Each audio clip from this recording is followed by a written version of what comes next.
have questions? What is slashing? We have answers. Slashing is like that, you know? Mm-hmm. And there's a penalty for that? Yeah, you do that, you go to the box, 2 minutes by yourself, and you feel shame, and then you get free. This is CBJ in 30. Anything you folks want to know about the fascinating world of pro hockey, here we go. Tweet your questions by using the hashtag CBJIN30. We'd like to remind you folks, keep your questions within the boundaries of good taste. Here's your host, Bob McGilligan. And welcome to CBJ in 30, which today is actually CBJ in 60, as we're coming to you live from Roosters on the Olentangy River Road here today. That's not the only special thing about this show today. I am joined by Jody Shelley, who's in the house today. Hello, Jody. Hi, Bob. How you doing? Good. Look at all these Jackets fans here for lunch. This is great. I know. Can we do that? This is such a low-budget production. Watch me do this. Watch this. Let's just show. Look at all these people out there. See? Yeah. There they are. There they are. The fifth line is here and everything. Now, if I can put this back on straight, we'll be in good shape, or we'll look crooked all day, which is about normal for us. Yeah. Yeah, it's right. It's impressive, all right. Well, first of all, what a day, huh? I mean, let's go back to yesterday and Ryan Johansen finally signing his contract, and then move that into today, and knowing that he's, en route anyway and on his way here. And now we're also sitting just 2 days away from that opening game in Buffalo on Thursday night. So, you go through the long preseason, long training camp, and you think it's never going to come, and all of a sudden it's on top of you like that. Yeah, it's crazy. I mean, halfway through the summer, you're like, wow, it's going to be a nice long summer, and then bang, we're here, and it's an exciting time. And as you mentioned, yes, today is a much different day than yesterday. I just left Nationwide Arena. There's excitement there. Ryan Johansen is coming to town. Everything is starting to settle in the way they had hoped it would, off the momentum from last year in the playoffs. They didn't really want that to overshadow the excitement around this team. So having him to come back and join the team is a big deal. The guys are getting in their lines. Todd is down there just doing a lot of screaming this morning, trying to get them organized for the Thursday night in Buffalo. So I think everyone is very excited, and especially the team and the fans in this city. All right, there's a couple of things I want to ask you from your former player perspective, and one of those is you just mentioned Todd Richards down there doing a lot of screaming today on the ice. Now, I said this after the game the other day. It was my opinion, watching his post-game press conference after the win against Nashville, my opinion was that was a perfect game for a coach, because you won the game, so you got the desired result. You didn't go about it the right way to get the desired result, and now you have Monday and Tuesday to kind of beat that into your players' heads that you may have won, but you didn't play good enough. You weren't good enough, and that's not going to fly come Thursday in Buffalo. And then tomorrow you can kind of lighten up on them a little bit before taking the flight to Buffalo. Am I off base on that? I think you're right. And as a player, you never really saw it that way. But now that I'm not, I see it that way. And it's funny. So you're saying that he would have to fake being mad. Well, I don't think he's totally fake, but I think inside, here, the analogy I gave Jody yesterday was simply this. If you're a parent and your kid gets a B on a test that he didn't study for at all, you have to bring him in and you have to yell at him and say, you're lucky you got that. You shouldn't have got that. You didn't even pick up a book. You got to be better than that. You should have had an A. And the minute they walk out of the room, you go, hey, that's pretty good. He got a B and he didn't even study for the test. You can't tell them that. I get it. You know what I mean? Yeah. So that's my feeling of how he is, just knowing how he is and what he expects, that he's a preseason game, the last one, he's not going to let it be, hey, okay, you were sloppy and we won, so everything's good. He's not going to let that mindset set in. No, I think as a coach, you want stuff to work on, and he's definitely got things to work on coming off of those preseason games. They had success, which is a great thing. But, I mean, he knows the regular season is a different animal. So that's the thing about being a coach. You're never satisfied. You always raise the bar, and that's one good thing about Todd. He knows exactly how his guys feel, and he knows how to take it to that next level. So I'm telling you, he's down there screaming this morning, so that tells you where he's at. So I have no voice for my pregame interview on Thursday. Well, okay. You might have to battle. Keep it light. The other thing I wanted to ask you from a player's standpoint, and even though you're not in this particular dressing room as a player, I get that. But there were a lot of questions yesterday thrown at Jarmo Kekalainen and Todd Richards as far as how are the players going to perceive Ryan Johansen now that he's coming back. Do you fully understand that it's just a business? You're trying to get the best deal. Your agent's trying to get the best deal. Or is there a little bit of are you bothered a little bit because the guy missed the entire camp and the entire preseason? How would you see that if you were in there lacing them up? What would your perspective be? Well, you might be a little camp because you just grinded through 2.5 weeks of camp and battled, and you're pretty banged up. But no, I mean you're totally over it. They're thrilled to have him back in the locker room. The guys down there have such good chemistry. They all get along very well, and he's just a part of that. He's a young kid, and he's just a young kid playing hockey, and that's all these guys are down there. So when he gets back in the room, I'm sure he's going to owe his teammates a big fat dinner somewhere, probably. I don't know where, probably a steak. And that'll kind of. He's not getting the big money until year 3, so he's going to have to cut into his own he's still budget getting big money. He'll be.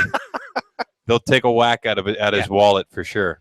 Well, him coming back in, obviously, as you kind of alluded to, it really changes the entire dynamic. We spent the last week talking about the potential of not having your entire top line intact when you start the season on Thursday. That could still be the case because we don't know what kind of shape he's going to come in. Right. And I'm not saying that he's just been kind of hanging out for 2.5 weeks doing absolutely nothing. I don't think that. He's been working out, but can you work out on your own to the same level that the guys are working out at in camp? No. I mean, there's no way. That's just not possible. You can work, you can try to pull sleds and push cars and run up hills, but there's nothing like being in a battle on the ice, being pushed around, trying to fight for ice. You get in awkward positions, you get pushed around, and there's nothing that can simulate that. Contact and game speed is completely different. So, I mean, but he's definitely going to have to adjust. He's going to have adrenaline going. Interesting thing down at Nationwide Arena this morning at practice was Brandon Dubinsky did not take the ice, and he was out there briefly yesterday. So they're going to keep an eye on that. That's another, as JD would call it, curveball for this team. That here's an example of a guy that's battled through camp, has had a lower body. Probably, if you're going to assume, it's probably a groin or something like that, and that's a good example of what happens to you in training camp. It's just the reality of being a professional athlete. You have to, once you get in there and your groins get woken up, and then it takes a couple weeks for you to get used to being that way, then you get in your rhythm. So there's going to be an adjustment for Ryan Johansen. It'll be interesting for us to see how the coaching staff treats that as he comes in. And I know Todd said it depends on what kind of shape he's in, and they'll test him on the ice. But if they're looking at Thursday's start date, boy, that to me is an interesting scenario. And the roster keeps changing on a daily basis, on a minute-to-minute basis. As a matter of fact, on Sunday, the Blue Jackets grabbed Jack Skilly off waivers from the New York Islanders, thanks to Jody, who has tweeted in, said, check Pierre LeBrun's Twitter account. Blue Jackets have claimed Adam Cracknell off waivers from the Los Angeles Kings. Cracky. Which is one of my favorite names in hockey right there, Adam Cracknell. I'm happy about that. But when you see those kind of moves, what are you thinking? A lot of people thought about how many rookies would be on this team and how great it is. But I think what we're seeing in the last couple of days is they're not comfortable with that, not in a bad way. They just want these kids to develop. They don't want to force them into the lineup. They want to get a little bit of experience here. Well, isn't that interesting that 48 hours ago the headlines were 4 rookies could have a chance to start with the Columbus Blue Jackets opening this season? And if you think back, that might have been a headline you'd see 7 years ago with this team. The team was sure comfortable with it, and they definitely do have the prospects, but that's not what they want to do. They want to have veteran presence. Is Cracknell going to be a part of this team now? Well, yeah, they're going to have to put on waivers to send them to the Springfield. So they've claimed them to use them for the next little bit, and there's nothing like veteran experience. And I know Wenberg and Dano played in professional level hockey over in Europe, but there's something to be said for the value of points in October, and they're going into Buffalo with the best lineup they'll have. And maybe the Dubinsky thing has something to do with that. That's just that's speculation, but they're going to go in as prepared as they can be, and they're watching the waiver wire, especially between today and the next couple of days. And you'll see this team take different shapes, I think, Bob, throughout the year. We get hung up in camp thinking that the finish line is the end of camp. We know there's transactions daily with every team around the league. So it's the best team on any given night, and these are interesting moves, and the headline sure has shifted here in the last few days from 4 rookies to now could be down to 1. And that's the whole thing, not grabbing guys with no NHL experience, grabbing guys They're role players, guys that they can plug in. Yeah, if you're missing a guy here or there, this and that. Let's say the Dubinsky thing, just for argument's sake, is a little bit worse than they've let on that it is. Well, with Michael Chaput's emergence during training camp, you just went from having 5 centers, even if he's not – if Dubinsky weren't able to play for some reason, that's not a desirable position. But you have other guys that can step in, and you have a Wenberg now who you know is going to get thrown over to the wing, who could possibly move back to the middle if they decide that they want to keep him here and put him in that kind of a role. So it's all about the variety that you have. And I think the other thing this team has is a lot of players that are versatile, and they can play left wing or right wing. They can play in the middle or on the wing, and I think that's going to help them. It always helps when you're injured, but it's really going to help them now because they need to start off strong. Exactly right. And you've seen it. You saw it last year. Guys have to adapt. Wenberg was actually in the middle today with Atkinson and Calvert, which seemed to be a pretty good line. Dano was on the wing with Anisimov and Hartnell. And they're just trying to patch it through right now. But I like that Jack Skilly pickup too because and I know we both liked him last year. He brings speed. He's got experience. And we've seen that release. I mean, his shot down the wing is something to be reckoned with by these NHL goalies. So I like the pickup of him, and he's familiar with the room. And this Cracknell, where did they pick him up from? I'm not sure where. He was with the Kings. He was with the Kings, yeah. Okay. This year he was in camp with the Kings, so under contract with them. But he's been around. Again, he has – the thing about Jack Skilly I really liked was obviously the player. Yeah. He can step right back in. He's only been gone for a couple of months. The coaches are the same here. The system is the same. He can jump right back in. You don't even miss a beat by picking him up. Right. Somebody like Adam Cracknell, yeah, he's going to have to adjust a little bit. But, again, everybody basically plays the same systems in this league. It's how well you play it and what little tweaks there are he'll have to learn. But what's interesting about this, and this might be overthinking it, but the LA Kings won the Stanley Cup last year, and here they are with a kid that they signed in Cracknell. They're trying to slip him through waivers, and they lose him. And I'm just wondering, it could be a really good pickup. And you look at the elite organizations that have won in the last few years, and it is a bit of a copycat league where you try to emulate what they've done. And when a team like that makes that transaction late in camp, that could turn out to be something even bigger than we know. So I like that they're keeping an eye on those things. Yeah, it's that's a job, right? As you said, camp doesn't end with the end of camp. No. It's ongoing. It's ongoing throughout the season. It's always about making your team better. Then camp's over. Yeah, exactly. That's a very good point. You can tweet your questions in today, as always. We're taking questions. Oh yeah, I love this. Even though we're going 60, you can always go with the hashtag CBJ30. It's very easy to do, and there are already some questions that are rolling in. Again, let's see. What else do we need to talk about? Johansen, we don't know when he's going to get here yet. Does he play Thursday? Does he not play Thursday? I don't know. One thing I think that you can't count on, and this is very easy to do. The Buffalo Sabres finished dead last year in the league, and it's very easy to think that you're going in to face a cupcake, but you're going in to face a team that improved over the summer, and a team that is playing at home, and a team that has something to prove, especially in their home opener. So that it starts you off with a trap game right off the bat, does it not? Oh, it does, and it's funny. You think about the Buffalo Sabres, and then you pull up their lineup, and you're really going, wow, they got some players there that some new additions that are interesting. I mean, Josh George had the option to go to Toronto. The trade was on the table. He said no, and he ends up going to Buffalo with the Sabres, and that's just one of those things. I mean, he's a guy that's a veteran defenseman that knows what to do.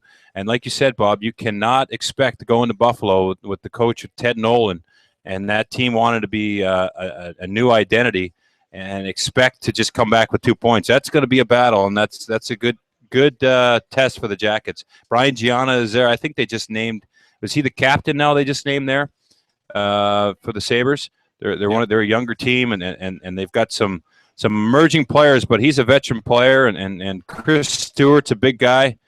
Andre Meseros is a veteran. Mike Weber, Tyler Myers is a big defenseman who won the Calder Trophy a couple of years ago. So they're looking to rebrand themselves, and their leader in Ted Nolan is not going to have the Columbus Blue Jackets come in and not leave without a mark. So it's going to be a battle. You can ask for a picture in the middle of the show. You don't have to pose yourself there. That's going to be a keeper. You can come around and get a picture. live on the air. It's not a big deal Yeah. here. It's just, well, I told her she could, so there's one or two. All right, Hey. good. Great job. perfect. See you guys. Perfect. All right.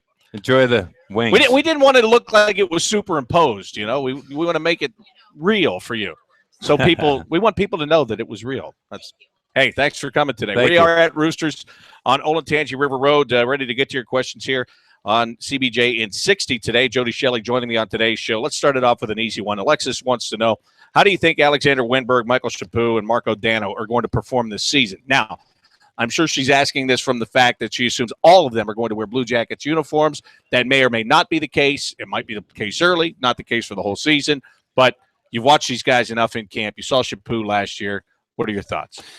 I mean, halfway through camp, I honestly thought Michael Chaput was a lock for the fourth line, and the dynamics have changed. And I think just hearing the talk about Wenberg and Dano from management and what they see from him in games, Wenberg is a smart player, a great positional player in his own end as a centerman. I talked with Timmy Erickson yesterday about his fellow countryman in Wenberg, and he said, I didn't know anything about him, but he just amazes me every time I'm on the ice with him. And he appreciates him as a centerman because he's always in the right position. And he called him actually a old school classic centerman, almost like a Fedorov, where he's always in the right position. And I was thought those were interesting comments. Dano is a kid that's played in the KHL. To me, he doesn't look out of place. And you'd almost have to put them. I was speaking with Rob Mixer at the rink this morning. He was there, and it was almost like 1A, 1B, those two. And then I think Chaput might be the guy on the outside looking in. And that is just an observation from me. I don't know what the hockey department sees, and they see it differently. But just as I know they like the pedigree of those, and they all have professional hockey experience, obviously. But it'll be interesting where they land, and it's going that is now the story, because those spots are getting filled by other players. Yeah, and I think you're absolutely right. To me, Michael Chaput was the shoe-in. Yes. And then all of a sudden the dynamics changed yesterday with Johansen coming back in. Now that gives you 5 centermen. Although Mark Letestu is versatile enough that you can move him to the wing if you need him on the wing. You're without Boone Jenner. You're without Nathan Horton right now. If you wanted to go in that direction, you could do that. To me, and again, this is my opinion, but I think Mark Letestu is more valuable to your team on one of the lines other than the fourth line, because he can do so many things. Yes, when you've got a full lineup and he's your fourth line centerman, you're really deep. I get that. When you're in this situation you're in right now, to me, I think you might see some other ways he's utilized. To have Mark Letestu as your fourth line centerman it's tremendous. It's a luxury. He's today with Foligno and Skilly, and he and Foligno have been great together. Yeah, I mean, but they were doing shootouts at the end of practice when I left. And he gets a little bit of attention for his defensive play, his penalty kill, and his reliability. But he went 2 for 3 on the shootouts this morning, and it's just on Bob Brodsky. It's one of those things that there's no flash, there's no big move, but the puck's in the back of the net. Right. He just does it. Whatever he does very well. And for him to even have the conversation of him in a fourth line center, to me, is a nice spot to be for the Columbus Blue Jackets. Yeah, no question about that, because he is, and that's why he's one of those 3 usually. Yeah. There is a shootout when Todd Richards is making out his form. It just gets it done. Yeah, it's never a surprise to see They don't him have to come do over. that this year, by the way. They do don't- not right, have to that's submit a form. How are you going to deal with that? I really don't care. I always thought that was a TV thing. They had to have Oh, really? the list. Yeah, Oh, no. I never got that list. I don't need that. I never got. Well, I don't need it either. But I never got it. That's why they wear numbers. Right? Who's out there? Oh, yeah. Right? Well, some people like to know. Like to know. Figure it out. The people that make the graphics like to know those We'll things. just in make it up advance. as we go. Yeah, well. Oh, see, wait. You did Yeah. learn well last year. You did learn well. All right, here's another simple question for you here. Did And we this- answer that one? Yeah, you answered it. Okay. You did well. CBJ or die says, and this is toward me, but it involves you too. And I think this is. You go ahead and answer it. This is well, I will, but it's the perception of it. Do you like away games more than home games because you don't have to wear a suit? And then it says, this is a serious question. You wear a suit more when you're on the road than you do at home. Right. It's like all day. If we were on the road, we'd have a suit on right now. Exactly. In the hotel, in the restaurant, in the rink, to the morning skate, Always have a suit on Right. on the road. Mm-hmm. So that is that's a fallacy. I wanted to dismiss that right away. We're actually We look better so dressed, good on the road. We're better dressed away from home. Yeah, than we're we are at sharp home. on the road. Hands down. Yeah, that's. I don't know. We got to improve our home. That sounds good. Our home Anyway. Yeah, exactly. All right, let's get something else for us here today on CBJ and 60 live from Roosters on the Olentangy River Road today. Jess just wants to know simply, which guys are you most excited to watch this season? Well, I like Nick Foligno to me is just a guy that he amazes me with the puck, and he's a guy that's in a contract year. I know that's something that people don't talk about is the business, but that plays into it a little bit. He's in a contract year. He's going to want to have a great showing out there. Sergei Bobrovsky is a guy that I just love watching him too. I love watching him in practice and pregame warm up during the game. He's always on when he's at the rink or around hockey, and for me that's fun to watch. And the other guy, of course, is Scott Hartnell. He's a guy that's played with Forsberg, Korea, Claude Giroux, Jaromir Jagr, and here's a winger that could play with Johansen, a guy that Johansen's never really played with, a guy that can accept the puck that he distributes as well as a guy like Hartnell. So hopefully Hartnell finds a role with someone that can complement a line mate like he has in the past. Okay, I'm glad you brought him up. I want to ask you, you've known him for a long time. Uh-huh. I want to ask you about his preseason because he wasn't that's not your vintage Scott Hartnell in preseason, but he's also a veteran player getting himself in shape. I don't want to say going through the motions. That sounds wrong, but he gets himself where he has to be and gets through the camp healthy. What do we see from him different from what you saw in training camp once the puck hits the ice Thursday night? Well, you're gonna see a lot more in your face. He's gonna fall down a lot more. That's what he does during games. No, but seriously, he's gonna a guy that can find those areas, those quiet areas on the ice in the power play and 5-on-5, and he has such a good release on net. He's always on top of the goalie. He's always got a stick or his skates right around the crease. He finds pucks and keeps plays alive. I don't know. Yeah, he didn't have any goals in preseason, and I know that bothered him a little bit. But he's a guy that holds high expectations on himself, and I mean everyone does. But he kind of plays it off sometimes, and you think, "Boy, does this guy really? Does he really not care that he has no goals in preseason?" Well, the answer is yes, he does. He's a guy that's going to score more and be more involved. And I tell you what, he's fun to watch. Yeah, I'm really looking forward to it because I know, again, preseason's preseason. It'll be fun to watch him. You might scratch your head a few times and be like, "What is he doing?" And then you'll see him score a goal. Be like, "Oh, okay." There you go. Yeah, and that's all that's going to matter. Uh-huh. Let's see here. Levi Combs wants to know, can you see Nathan Horton playing at all this season? And this is a tricky question because nobody knows. That's a great question. And that includes Nathan Horton. We had a chance to talk to him quite a bit the other day at the zoo event. And what kind of impression did you get talking to him? He's frustrated. He's very, very frustrated. He the talk at the end of last season when the Blue Jackets lost out to the Pittsburgh Penguins was, can you imagine having a season with Nathan Horton in the lineup? And, he kind of attacked the summer that way too.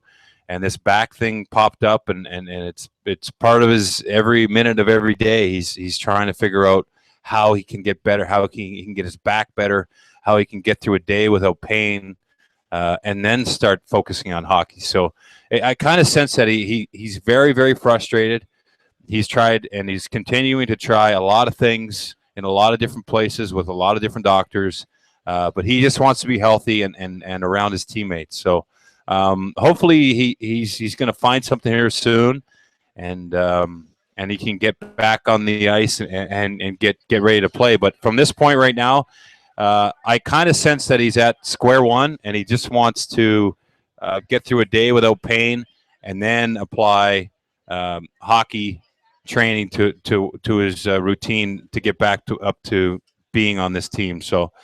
He's a long ways out. Can you count him out for the season? Can you count him out for this month? I don't even know that. But today, you can just say that he's trying to get better, and hopefully he finds out what helps a back. A back is funny though, Bob, and we've seen it.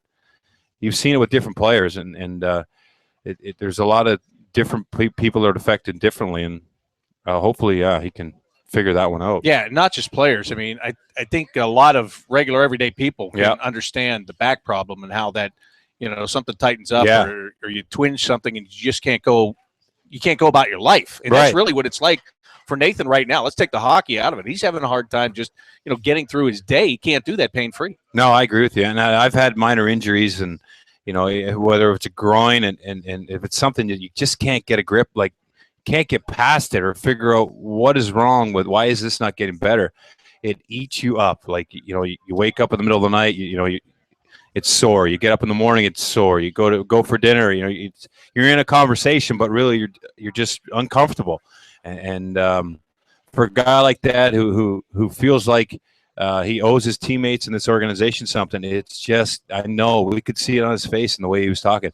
It's just eating him up. Yeah, he's as dejected as you ever see a guy that always has a smile on his face. Yep. Absolutely. Bob McElligott, Jody Shelley with you today on CBJ in 60, live from Roosters on Olentangy River Road. I have a question here for you that I know this one's going to be very close to your heart.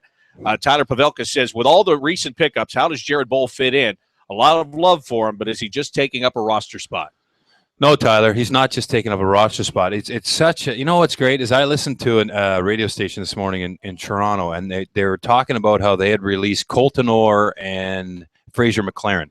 Well, those guys are tough guys. Those guys are going to give you 4 to 6 minutes and maybe a couple goals a year, which I think is just the greatest position in hockey, by the way. But anyways, Jared Boll is not that guy. Jared Boll can be an effective player. He's a guy that, and I think Todd Richards feels this way.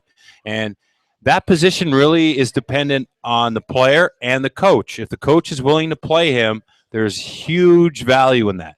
I know I've been around young players, and when Colton Orr or a fighter was in the other side, this young kid would come and sit next to me and be like, "Are you really going to fight him tonight?" Like, almost saying, "Are you going to take care of him, or is he going to run after me?" And I'll be like, "I got him, man. I got him. Just relax, go score goals." And there's that value there. And I think this team gets a little swagger, and guys feel a little more at ease when Jared Boll is in the lineup. He brings a lot of leadership, and there's tremendous value in that, and in having a guy that can forecheck like him. And you've heard comments from Todd Richards, and that's what he has jumped off the page for me, is that he says right away how effective of a forechecker he is, and that just tells you that puts the fear in the defenseman. When we go to Toronto and play them, and he runs Dion Phaneuf, that's going to bother Dion Phaneuf, and he brings a lot of value. He's scored in the preseason, and he'll continue to score throughout the year. He's going to try to be more of a player this year, but he brings a hammer too. Yeah, and that's what I was going to say next here, and to Tyler. This question, had you asked this question in September, I think the answer would have been a little bit more vague on this. Great point. Because Jared Boll was hurt most of last year.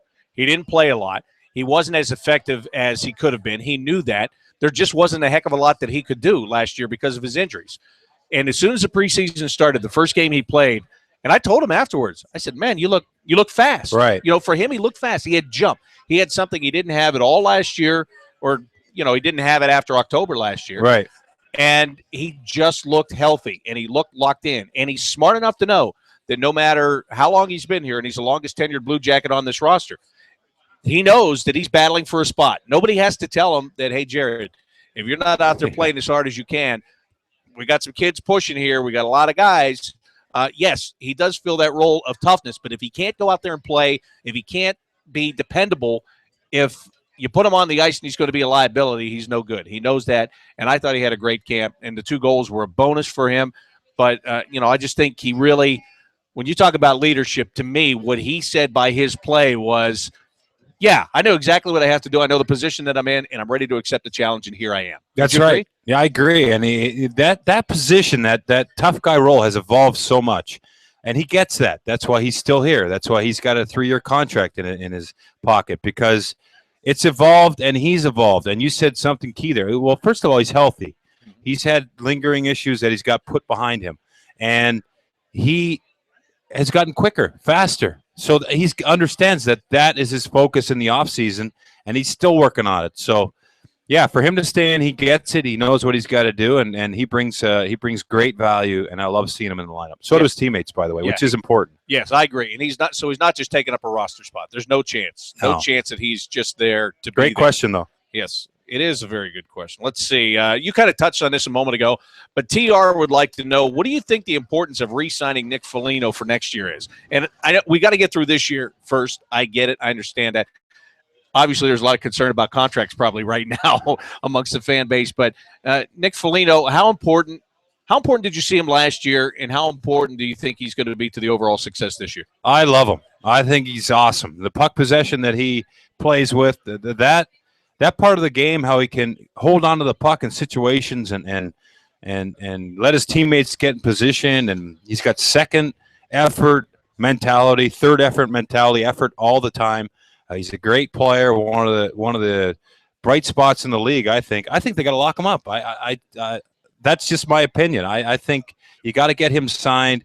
He's he brings something to this team that, especially as a fan, if you're sitting there in the stands, you love seeing Nick Foligno on the ice, and I know he loves it here in Columbus. His family loves it here, so maybe that's the next thing they work on. They've been pretty busy if the last couple months. Might want to talk to hold off on talking to an agent for a little bit. Yeah, right. Take a week off from talking to any agents. And I'm sure they're not doing that. Although he has a great agent, my former agent. Awesome guy. Boy. Oh, boy. Pat Morris. He'll get it done. Okay, you heard it here. It's on record. Right there it is. Christopher Talasano wants to know, do you think the waiver moves are more for depth, for injuries, or just business as usual? I would say yes, yes, yes. Yeah, all of the above. All of the above. You can never have enough players that play the game. No. You can never have enough good, experienced players. And if you get a chance to pick up some more and you have the room to do that, absolutely. Right? Especially in this system that the Blue Jackets play. You know, you got to have speed. Jack Skilly's got speed. You got to have a workman-like mentality and put the team first. Really, team-first mentality. There's not a guy out here that's just padding his stats. It's the stats come from team play with this identity of the Blue Jackets, and they know that. So the guys they pick up, they're not just names, they're not just bodies, they're people that are going to fit in and help accomplish what they're trying to accomplish here. All right, next question. And we kind of answered this in a way, but Michael Gerschultz wants to know, he has a jersey decision to make. He's retiring. Oh, boy. He's retiring his R.J. Umberger jersey for obvious reasons. Okay. And now he says Dubinsky or Foligno. Will Foligno be here long term? So, you know, you basically just guaranteed that because he has your former agent. But what would you go, 17 or 71? Where would you go? You'd go 45 every time. I know. I don't know. I'd go Bobrovsky, 72. He's also in the contract here. Yeah, I'd still take it and wear it. All right. So there you go. So that is of no help to you whatsoever, Michael. Between those two, I don't know. You can't go wrong. I mean, but Dubinsky is under contract. He's got a 6-year deal. If you want to make sure you don't have to get a new jersey for 6 years, get the 17. Right. Simple as that. It's funny how that changes because that's today's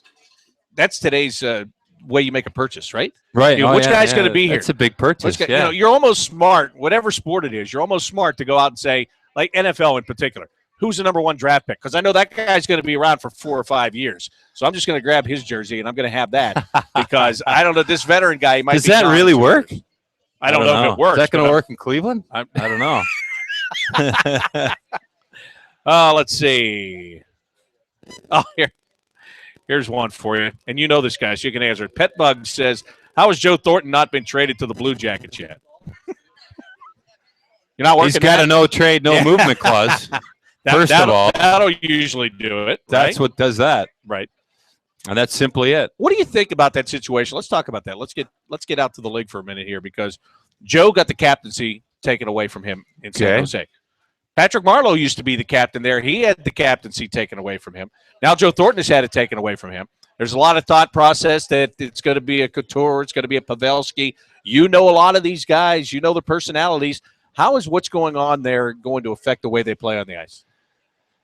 You know what? I think they're going to have a great regular season. I just think that it's Joe. Oh, there. Well, you're really going out on a limb there. They do that exactly. Every year. It's going to be status quo for the San Jose Sharks. It's Joe Thornton's team. Joe Thornton is such a great personality and a good dude, but they want to make the shift to Logan Couture and Marc-Edouard Vlasic and Joe Pavelski, but I don't know what's going on there. They give him Joe Thornton an extension, And then the rumors were, or they did, they wanted him to lift his no-trade clause so they could trade him and move and make the shift after they got swept in the playoffs. But he said no. He said, if you want to move me, buy me out. So that kind of ended that conversation, and now they tried the move of taking the captaincy off him and try to make the shift with him and Patty in the room. But it's going to be fascinating to watch that whole dynamic. That whole California with Anaheim picking up Ryan Kessler as the number 2 center on that team, the LA Kings winning the Stanley Cup, and then the San Jose Sharks being where they're at. I think that whole area is going to be awesome to watch if you're going to look west. The league gets underway tomorrow night, and one of the premier late game is going to be the Sharks in Los Angeles. I'll be up late at Staples Center as the Kings. I don't want to be up late. Yeah, you need to get your beauty rest. I need to get my beauty rest. The Kings are going to raise the banner right in front of a team that had them on the ropes. 15 hours a night. Had them on the ropes down 3-0, and then came back and swept the series. So, yeah. It was LA, right? Yeah. Yeah, right. So that's, I mean, that's kind of like rubbing salt in the wound. Oh. Like, oh, by the way, how about next year you open there and watch them raise that banner right in Don't front you of love all these opening nights? I do. Yeah. Boston, Philly, Montreal, Toronto tomorrow night. And we all remember last year it got heated. And and who else is playing? Vancouver, Calgary? How about Columbus, New York Rangers? They've been paying attention. That National Hockey League, they've been paying attention, and but I love how they're opening tomorrow night. LA, San Jose. LA, San Jose. That first game will be good too. We got to find somewhere to watch that in Buffalo. Toronto, Montreal. I think well, let's just go to. Is there a Roosters there in Buffalo? I wonder. We should check that out. I heard there are wings there. Yeah, well. Somewhere. There's chicken too. Yeah, for sure. There. What else? Now, I lost my train of thought. Can you believe that? Buffalo chicken. Let's see. Do you see any of? Here's a really out of the box. Let's throw it out there. Hey, wait a second. I got a question go for Becky right here. You're missing Canadian Thanksgiving. Are you at the rink? Yeah. It's Canadian Thanksgiving this weekend, and the Blue Jackets are hosting a nice Canadian Thanksgiving meal for lunch today. We didn't make anything. Are you celebrating Canadian Thanksgiving on Sunday or Monday? You will? Okay, good. Good Canadian girl there. Works in the office. We are. We're celebrating Sunday. On Sunday? And I get asked a lot, what do you guys do for Thanksgiving in Canada? We have turkey, potatoes, and stuffing. All the same? It's exactly the same. You just do it a month early. We do it because you guys, it kicks off the Christmas, the holiday season. For us, it kicks off Halloween. Kicks off hockey season. Cold weather, man. Kicks off hockey season. Right. Kicks off Halloween. Great point. Thank you. All right. There was some other game I was going to talk about this week, but I don't know. Philly, Montreal is a good one. No, that's not. Toronto, Montreal is a good one. It's Philadelphia, Boston. Yes. That'll be a good one. That's root for the Bruins right out of the chute. Yeah, no question. Put the Flyers down 0-1 before you even start. I read something the other day where, a lot of people were saying the Blue Jackets can finish second in this division behind the Penguins. And then somebody wrote something the other day and said, hey, not so fast. The Washington Capitals are going to be better. Let's talk about this division for just a second here. Buccigross picked them to win the Metro. Who did? John Buccigross. Us. Oh, okay. Columbus Blue Jackets. Okay, well, he's an Ohio guy. Of course he did. He picked it with a little bit of his heart involved in that pick, but I like that. All right, let's go through the teams in the division. Let's start right at the top, the team that eliminated the Blue Jackets last year in the playoffs, the Pittsburgh Penguins. They are so different right now. They still have two of the best players in the world. Yes. Okay. And they still have a goaltender that plays really well during the regular season. Playoffs are a different beast for him. I get that. But they still, even as much as they changed, they've gone young on the back end. They've gotten grittier up front. How do you see them? I see them more like the Washington Capitals than the Washington Capitals. They have Ovechkin. There's still I don't understand what how they've kind of there's a dynamic there somewhere that's not right. When you have Sidney Crosby who works hard, brings everyone to their feet, drags guys into the fight, and I just don't get the disconnection. Is it him and Malkin You hear rumblings of that they both want to be on a certain place on the power play, that they want things to happen a certain way. Maybe this new coach, Mike Johnson, gets in there and patches up that wound. Too much pressure on Fleury, the way they played. You can't hang him out to dry like that. He's one of the best goalies in the world, and they had him protected by Scuderi, Orpik, all those big horses that were there in front of him a few years ago. Hal Gill. Now they're not, and I kind of feel like they left him on an island.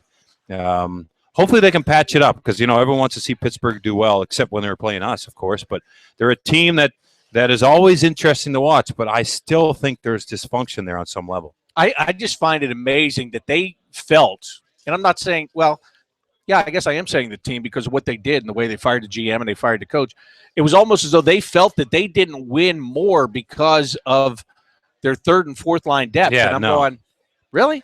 And now you got all these young defensemen they drafted that they're putting into the league. And we've talked, very seldom is there a Ryan Murray that comes along right. that's ready to go as a young defenseman. Uh-huh. So I guess where you said they used to pack it in with Scuderi and Orpik and those kind of guys, now they must be thinking they can skate it away from Marc-Andre Fleury with the speed that these guys have. I don't know. And Letang is a high offensive player, and he's good in his own end. But when he vacates that position, that's a big – teams take advantage of that.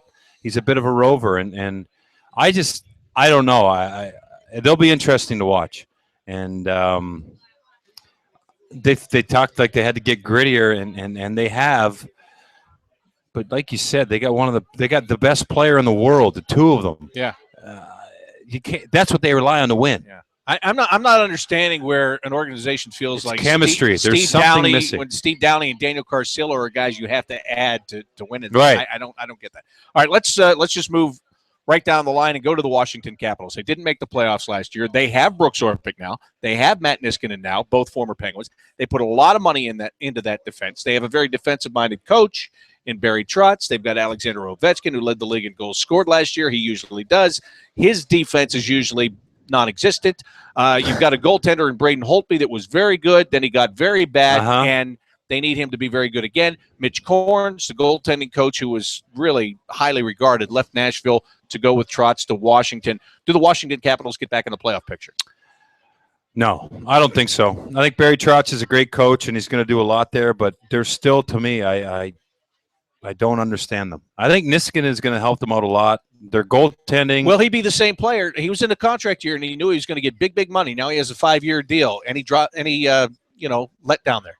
Well, it depends on how Barry Trotz has him play. Trotz has got a different style, and a lot of those defensemen are given free rein and do a lot of special things. And then when they get with a different coach, the harness gets on them, and they're held back. They're not allowed to cross that blue line whenever they want or use their instinct. So they kind of get dumbed down, and I'm not sure if Barry Trotz is going to do that. I'm not saying he does that, but he could be victim to something like that. They're going to be more defensive. We know that. But is that where's the payoff for the Washington Capitals? And it's with Alex Ovechkin. Yeah, he scored over 50 goals a couple times, but it was last year he scored how many goals? 50-something, and they didn't make the playoffs. So that's not the formula, having the best player go score goals. It's going to be a team-first game, and I think it's going to be a lot to get that group together. All right, New York Rangers represented the Eastern Conference in the Stanley Cup Final last year, lost a lot of players over the summer. They are a much different-looking team, but one place they look exactly the same is in between the pipes with Henrik Lundqvist. Yeah, I think that's the wild card with them, and I think that the bar is set so high with him, and you look at how they started the season last year, they were atrocious. They were on the road for such a long time because MSG was under construction. I think they spent a month and a half on the road, and they get home, and it looked like they were done. They grinded their way back to the Stanley Cup Finals, and us here in Columbus were banging our heads off the wall saying, what?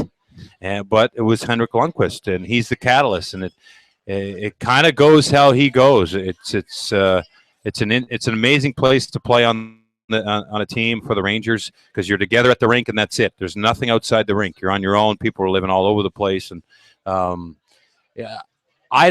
didn't see them making the playoffs this year, and I see them. I don't see them in this year either, but I don't know. I don't get them either. It's all about Lundqvist, though. Yeah, that's why they have that chance. I totally agree with that. And some of those guys, some of their forwards that were up and down throughout the course of last year, I don't think they're going to have that same luxury this year. They're going to have to be on. They're going to have to be on a daily basis. Yeah, there's a target now. Yeah. Oh, absolutely. There's no doubt. And I wonder what their depth is like when they start going through injuries now, based on the number of guys that departed there. That's right. I mean, that's a great point. And you know, they lost a veteran in Richards. He's gone to Chicago. But that was their option. They bought him out. They just had a young guy make the team, and they moved contracts. I forget the kid's name, but there's a rookie player in there, and they're going to be younger. They're going to be quicker, but I don't know. With Lundqvist, you can't count them out. Philadelphia Flyers last year just got beyond the Blue Jackets in the playoffs, got the better seed in the playoffs. This is a team that I can't figure out. Still, as I look at them, I cannot figure them out. You played there. You know a lot of guys that are still on that team. They did get R.J. Umberger in the swap for Scott Hartnell. Steve Mason is there in goal. I can't put my finger on whether or not this team's a playoff team or not. I can't either. They don't have a horse in net. I mean, they still have a young guy in Steve Mason. Claude Giroux, to me, is one of the top players in the world. He's a great leader. He brings that old school mentality to that group. But they're behind the Jackets. And I think that's what I'm trying to say about the Rangers too. They're below the Blue Jackets and the Capitals. I think that they're not as organized. That they seem like there's a lot of different moves and a lot of different conversations being had there that it just doesn't seem like they got their footing and kind of in wait and see mode. And a lot of these teams are that hope to be as good as they think they are. I just think they got a lot of issues. They lost Kimmo Timonen on the back end. He's got blood clots issues, and he's out at least for 6 months. He's a veteran defenseman. They immediately signed Michael Del Zotto, who was a great offensive player, but a liability in his own end. Great kid, but just kind of lost it the last couple of years, but found a home there to kind of give his career a resurgence. And then Mark Streit is a guy they picked up, and they've got a couple other. Braden Coburn's a veteran defenseman, but to me, it seems like a mixed bag there, and I put them behind the Jackets. All right, the New York Islanders, they made some news in the last week because they went out and they tried to shore up their defense. They got Johnny Boychuk from the Boston Bruins. They got Nick Leddy from the Chicago Blackhawks. They got Yaroslav Halak, who's going to be their goaltender now. They tried to shore up that position a little bit. John Tavares is healthy again after getting injured in the Olympics last year. 2 years ago, the Islanders were that team like the Blue Jackets last year. They were the team that kind of didn't come out of nowhere, but people didn't necessarily think they'd be in the playoffs, and they got into the playoffs, and they were in the mix. They also lost to Pittsburgh in the playoffs 2 years ago. Last year, they fall off the table. They're not in the playoffs. Last year of Nassau Coliseum, obviously they're trying to – I don't know if it's fair to say grasping at straws, but they're trying to put something together to have a good final year in that building. Do they have enough horses to do it? I don't know, but it's interesting that they're picking up those players, those veteran players, and some say not to give up. They gave up their first-round pick to Buffalo. Yeah. So Buffalo's in a position in this Connor McDavid sweepstakes with this number one pick. Some think that they picked up those players not to give Buffalo that extra chance on that player. But I don't know. I think they're a team that's got a save face in Long Island. They're the New York Islanders. They're part of that big metropolitan market there in New York, and I think they're ready to do something. Their fan base is really, they've been asked a lot of over the last. They've been asked a lot, and now they're basically ripping their team from them. I know, and taking it to Brooklyn. I know. So that's maybe it's the last stand to stay. Who knows? There's always some kind of conspiracy theory thing around. There's always some kind of story. If you're looking around the league, you go, "Where's the conspiracy theory?" Bam, Long Island. Go right there. There's always something going on. John Tavares is such an elite player, and Okposo is there. They have some good young talent and some good young defensemen. So they might be a surprise team actually in the Metropolitan Division. And then finally, the Carolina Hurricanes. I don't even know if we have to break down a lot of this. To me, if they were in the discussion and in the mix at the end of the year, that would be really a surprise team. I agree with you. They've got a lot of things that are just not together. You talk about teams that aren't meshing. You've got Cam Ward, who's a Stanley Cup winning goaltender, who hasn't played well the last couple of years. They've been trying to get rid of him, supposedly. They can't get rid of him, so they can't They can't get his contract out of there. They have Jordan Stahl has a long-term injury right now. Jordan Stahl still hasn't been the same player since he went there that he was for the Pittsburgh Penguins. Skinner's got a concussion now. Yeah, how about that? Yeah, That's the latest. Yeah, so that's like everything that can go wrong is going wrong for the Carolina Hurricanes. And you kind of feel bad for Ron Francis, who's the first-year GM taking over there. But, you know, a lot of times when there's a GM switch, that's why, because there are problems that somebody's going to have to come in and clean up and fix. Well, you remember with the Pittsburgh Penguins, and I know you do, that they were ready to move shop. Yeah. They were going to Kansas City or Hamilton, or they were done. And Mario Lemieux was in there. I think that was his. He was always involved, but he got really involved, and they won that Crosby sweepstakes. And then they got Fleury, was it? And they picked up 3 unbelievable picks, Malkin, and it completely changed. And you look at Carolina and Ron Francis and the hype around the first pick, Connor McDavid. It could be something that you could look at them and say, "Wow, this is where they're headed." I don't know who they're competing with for that bottom spot, but Edmonton.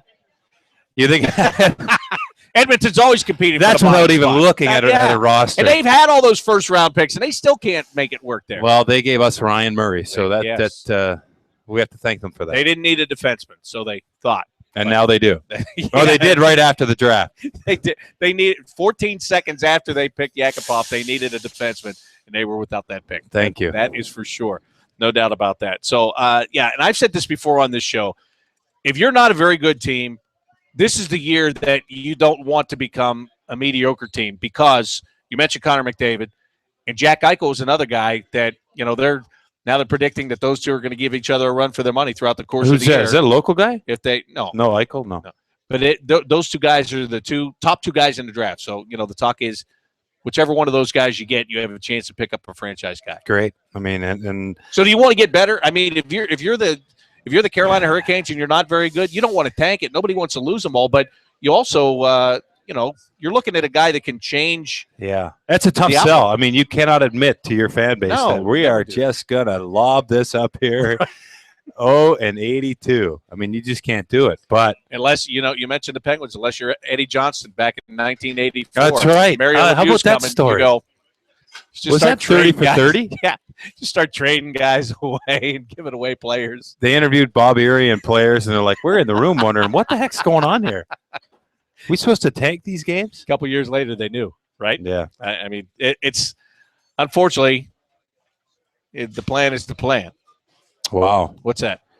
They just announced on Twitter that Dubinsky's got a lower body, likely to miss the home opener or the opening season, the season opening game on Thursday. Sorry. All right. So there you go. That settles that answers a lot of questions. So Dubinsky could be out for the opener on the road in Buffalo, and that's which is only hours away. That's a blow. Okay, so right, you're right. So now let me ask you this: Ryan Johansen gets here. He practices tomorrow. Is he automatically in the lineup for that game if Brandon Dubinsky is unable to go? Yeah. Well, yeah. I mean, does that make it more of a no-brainer? I mean. He's got to pass his physical first. Yeah, I get. Yeah, okay. I would say yes. I mean, honestly, you'd have a tough time sitting Ryan Johansen with. Here's what: if you had a healthy lineup, you would have the luxury of sitting Ryan Johansen. If you had Boone Jenner and Dubinsky back in the lineup, okay, we're going to even count Horton out. But now with those two guys out, I just feel that it'd be tough to say to scratch him off the list and be like, no, Ryan, you're going to sit in your suit and watch this game. Okay. What? Yeah. And manage him on the ice. Manage his ice time on the ice. Manage him on. Put him on power play. Use him in situational. Have a game plan to use him going in. And it's funny you say that because I think with one of the veteran players told me yesterday that was one of the things that they alluded to with this lineup. You can manage Ryan Johansen's minutes a little bit better. Now, that was before this whole Dubinsky thing. I get that. But you can manage it better because of the other veteran. You got to be careful, though. You got to manage it, or else you're going to have a setback in a week. And it could be longer. You don't want to lose Ryan Johansen for a couple weeks here in October. I mean, October, every month is valuable, but you want to start off with a little bit of and it's going to be a tough month with a long western swing out through those 3 teams in California. Yeah. So game 1, I mean, it's gonna be a hard game. It's gonna be emotional in Buffalo.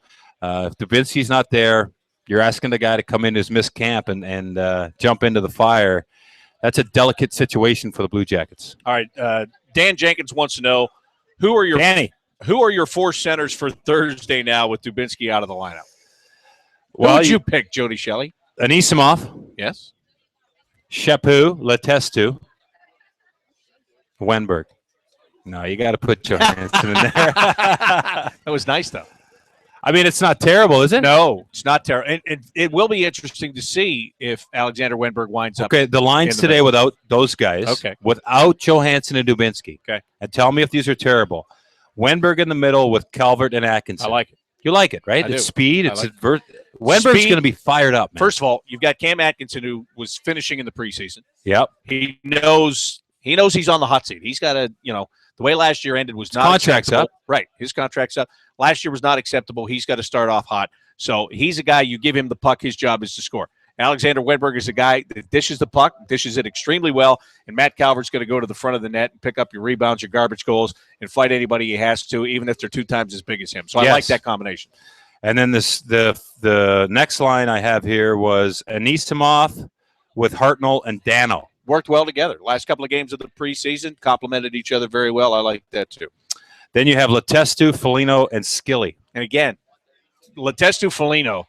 I told Nick the other day, I was wondering who you're going to play with because he and RJ played together so much, and you lose that guy that you're comfortable with. Who are you going to go with? And he and Letestu have been like 2 brothers out there, like twins. One knows what the other guy's going to do.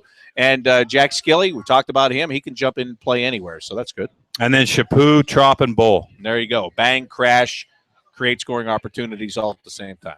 But if you could have a Johansen, and what percentage is Johansen at right now? Let's say he's at 85, 90% of a game ready as far as winning battles. And I'm talking about over the next week. I'm talking about you're throwing him in there.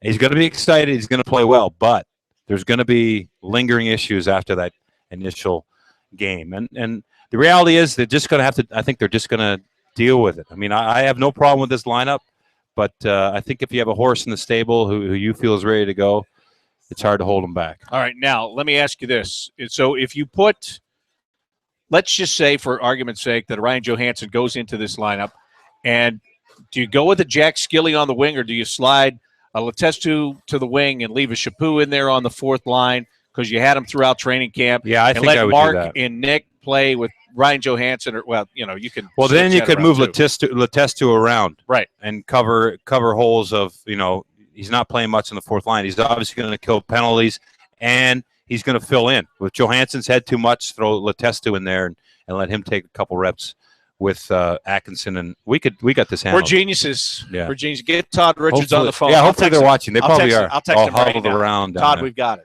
Yeah, we've got it. It's all good. We didn't even talk about the defense with Ryan Murray out, and that's because we're not so concerned about it. Yeah, he was with Golubov today, and it was Jack Johnson, Savard.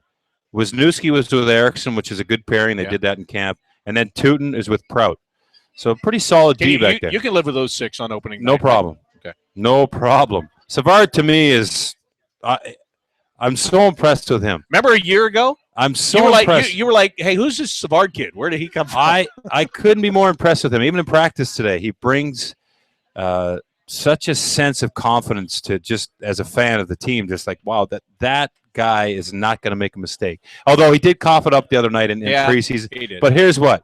The pressure that the Nashville Predators were putting on the penalty kill was so high. Like they're trying to create offense on the penalty kill. That's what Laviolette does. So he kind of got surprised, but he's just steady. And the other guy for me is Prout, big body, bangs, block shots. I like them all. They're balanced back there. And I quite frankly would, in some regards, rather be talking about the guys in the front than talking about the guys on the blue line and in the goal. But it's more stable the further you get back. Yeah. So Sergei out, it's really solidified. So I think the Jackets are in good shape. They got a couple decisions to make, but we'll definitely miss Dubinsky. No doubt. All right. Did you have fun here today? Yeah, that was great. It was it was great. Didn't have time to eat, but a lot of talking. You grabbed a couple of wings. I did. Those are probably cold now. You got to get a fresh. No, get a that's fresh good. batch. Leave 'em You cold. don't care? How many No. you got? How many did you put in your pocket? Yeah, I got a couple. All right, perfect. All right, that'll do it for today's CBJ in 60 from Roosters on Olentangy River Road. Of course, as always, I thank Jody Shelley for coming in and joining me, which he's welcome to do anytime. Oh, here, you want something else to say? I only have. We're doing the two in, but go ahead. You're ready to that's play okay. your. No, I just said, how about these fans coming out in their jerseys? These guys are fired up for opening night, and big round of applause, you guys.